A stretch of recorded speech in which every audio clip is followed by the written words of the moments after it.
Hello, welcome to Mental Health and Me. In this one, I wanted to talk about something that I've experienced in the past, a while ago, really. And it was only a brief experience, but I want to talk about paranoia.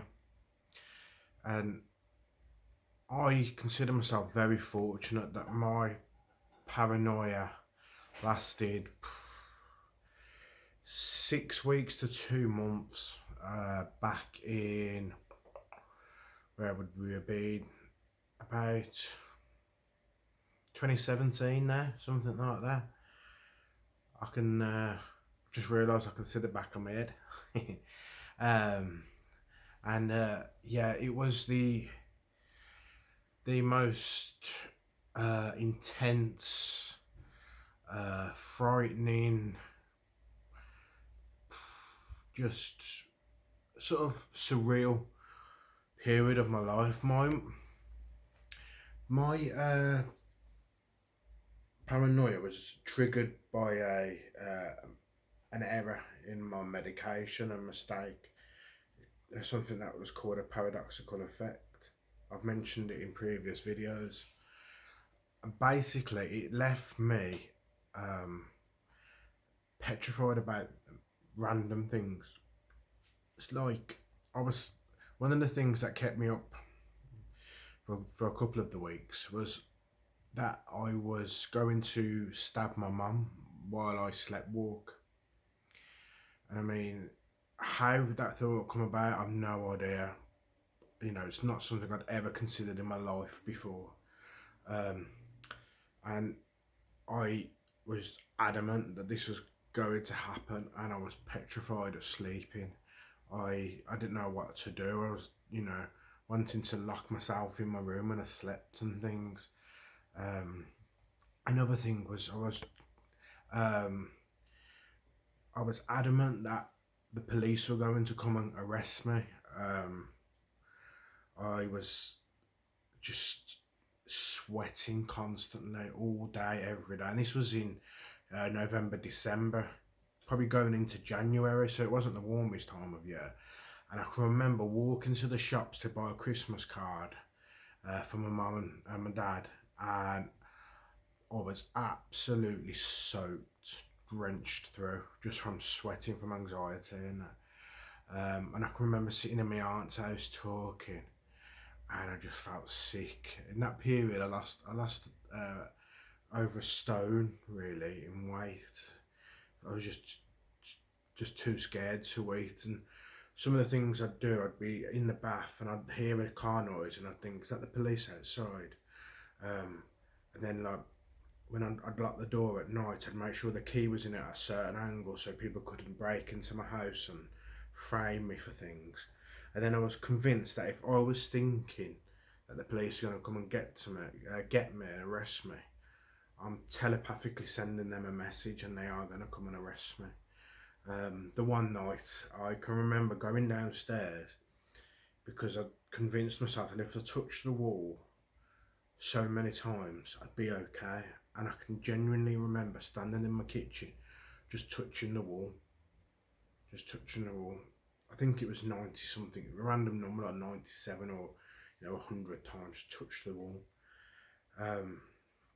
And I can honestly say, like, it was one of the hardest experiences I've ever gone through. That then led on to my obsessive compulsive disorder, really, my intrusive thoughts. I sort of relaxed the paranoia a little bit, but the intrusive obsessive thoughts uh, took over then, and because I didn't really know how to, what I was dealing with, I didn't know how to deal with it. So for a good 18 months to 2 years, I was doing the wrong things for OCD. I was fighting back with my thoughts and arguing with myself and constantly like confessing things to people and just everything, trying to get reassurance and things like that from a doctor. And when that didn't work, it worked the first time and it didn't work the second time, I genuinely was just like, right, that's it then. my time's up. I'm gonna have to call it a day because I can't carry on. And I don't know how I got through it. I just did. I worked my socks off. I joined a darts team not long after this. And the reason that's important is because I was petrified. I'd always loved playing darts and I was okay. Um, but I was just too scared to play in front of people. But I got to the stage with this paranoia and then the obsession that I just wanted to uh, keep myself as busy as possible, just keep doing things, anything I could. Just basically, I just kept saying yes to everything. My beard tickling my nose, and I'd ended up joining the darts team, which was absolutely fantastic. Yeah, I really enjoyed that and things like that. But that that was the reason why it come about, is because I had all these thoughts going on that I was the most evil person in the world, and people were going to come and arrest me, basically. Um, and all I can say, really, from my experience, is, and this is hard to take, genuinely, you are the only person that can work through that. You can get advice, but there isn't like a magic wand for that. You've got to, what I've learned is accept the situation, accept the thoughts, and move forward. And that's when I started to really push my mindfulness, because as you can see, that situation was just absolutely crippling me. Like I say, how I'm still here, I do not know. After that period, and that's not an exaggeration. The people close to me know that that's genuine. My mum said before that she never thought I'd still be here, because of the way I was at times. And I hope that, I don't want to be sounding like cheesy and cliche, but I hope I can sort of like encourage others that are going through absolute crap, that you genuinely can come through it. You really can. I mean, look at me now. I don't look like I've lost weight, do I? I have to work hard now to lose weight, but I still struggle with the intrusive thoughts. But um, I am head and shoulders ahead of where I was. Really am. I mean, I wouldn't be in the position I am now, where you know I'm able to sort of be on my own, and things like that. And yeah, there's still plenty of parts of my life that I can't do, like you know well, I'd consider others could do without thinking or questioning.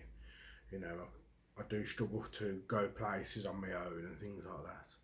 But as regards that paranoia uh, part of my mental health struggles, I can honestly say that it's behind me, and that tickled me. And then there's no shortcut. There's no magic cure, magic pill. It's hard work. It's doing everything that you probably don't want to do, accepting things and just letting these horribleness come in and go. But you can do it, you really can. And if you couldn't, I wouldn't be here now telling you can. And this is, like I say, not some cheesy, pretend thing. It's genuine, to keep at it, keep going, just keep doing what you've got to do. Speak to people, read, educate yourself on your illnesses. It really does make a difference. So just keep going. So thank you again for watching. I hope again this helps people um, feel that they can sort of express how they go, what they're going through. Uh, Through my videos, maybe they could say, well, just listen to a bit of this. This is sort of how I feel. Just little things like that. I want to make sure that everyone's heard, so nobody sort of gets left behind and doesn't get the help or support that they deserve. So thank you for watching. Take care. Look after yourselves.